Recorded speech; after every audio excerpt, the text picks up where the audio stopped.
ভেতরে কি আছে, বাড়ির তলা মানে ওর তলায় কি আছে আমিও জানি না, কেউই জানে না। আমরা এটা আস্তে আস্তে করে এগুলো তুলে তুলে দেখতে হবে, সে কাজটা আমাদের টিম করছে।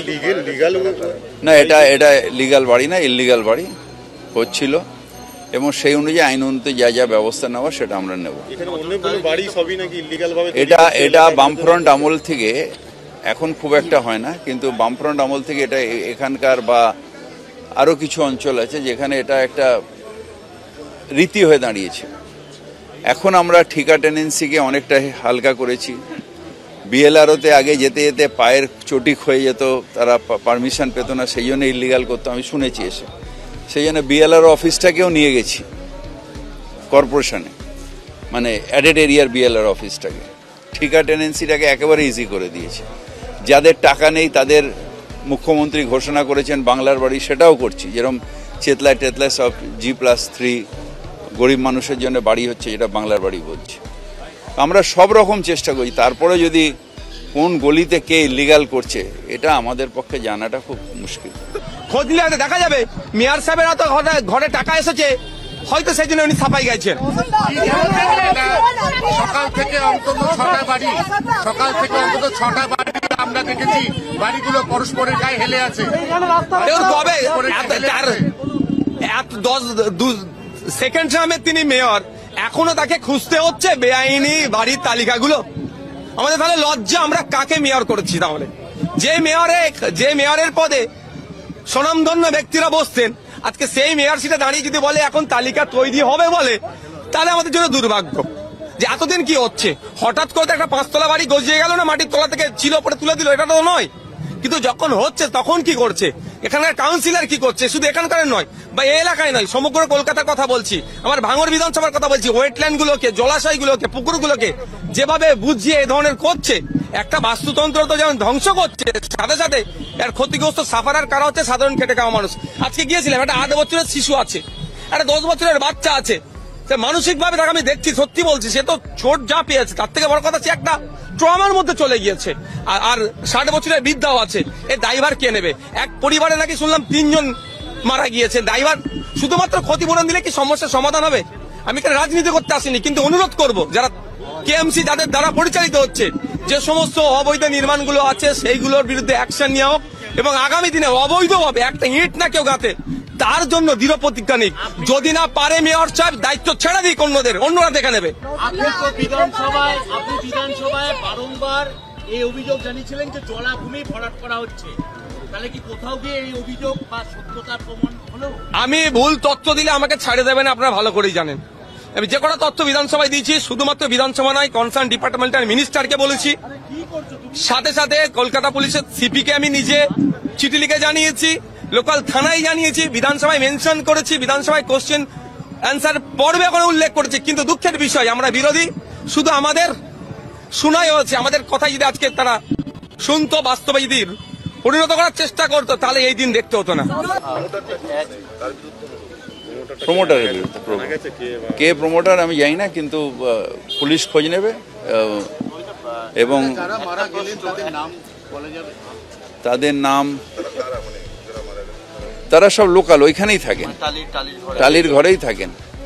আর কয়েকজন আছেন যারা ওইখানে রাত্রিবেলা, যাদের এখন বার করা হচ্ছে, মানে তার মধ্যে কয়েকজন বেঁচে আছেন যারা রাত্রিবেলা ওখানে আড্ডা মারছিল, মানে ওই হ্যাঁ মনিয়ার বাড়ির মধ্যে ওই পাশাপাশি থাকে, সব ওই টালির চালেরই পাশাপাশি থাকে, তারা গিয়ে আড্ডা মারছিল। আর যারা এখনো পর্যন্ত ইনজোর্ড হয়েছে, মারা গেছে, সব ওই পাশাপাশি টালির চাল যেখানে পড়ে গেছে। 22 না, কত হয়েছে? 21 জন। না না না না না, এখনো কত আছে রেস্কিউ করে ওরম বলা যায় না। আমরা একটা করে ডেব্রিজ তুলে কি আছে দেখতে হবে।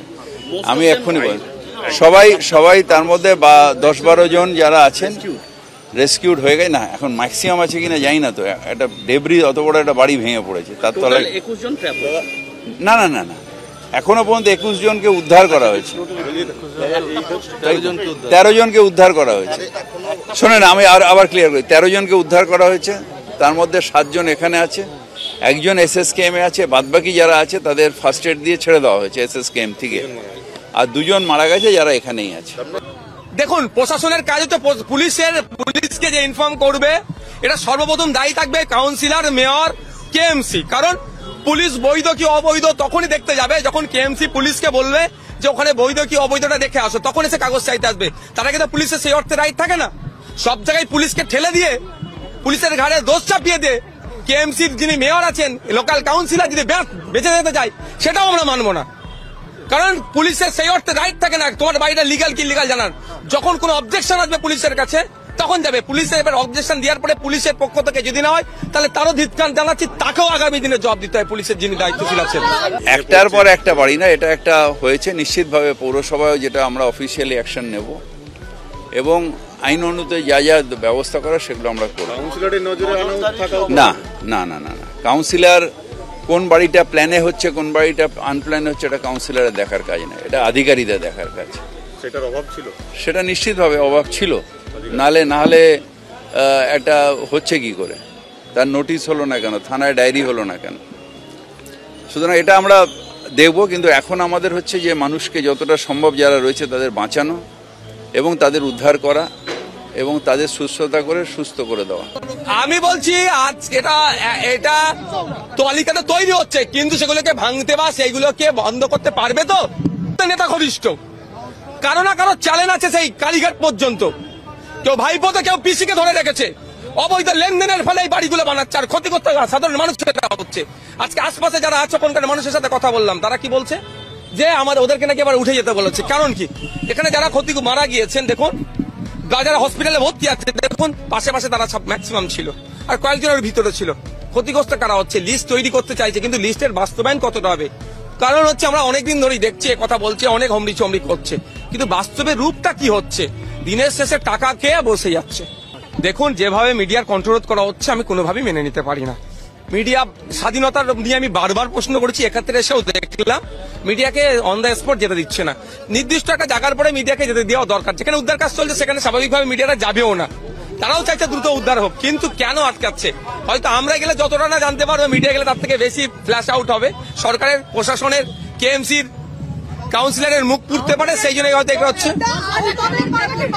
এখানে যারা আছেন তাদের প্রত্যেকের সাথে কথা বলেছি, এখানকার ডক্টর, নার্স যারা আছেন, সাপোর্টিং স্টাফরা, আমি কথা বললাম। ইন্ডিভিজুয়ালি যারা আহত তারা যথেষ্ট হেল্প করছে, যথেষ্ট চেষ্টা করছে তাদের সাথে স্বাভাবিক করার। কারণ অনেকজন ট্রমা হয়ে গেছে, তো তাদেরকে স্বাভাবিক করার জন্য এখানকার যারা ডক্টরসরা আছে তারা যথেষ্ট হেল্প করছেন, সুস্থ হচ্ছে। আমি যারা এখন অসুস্থ আছে তাদের দ্রুত আরোগ্য কামনা করছি।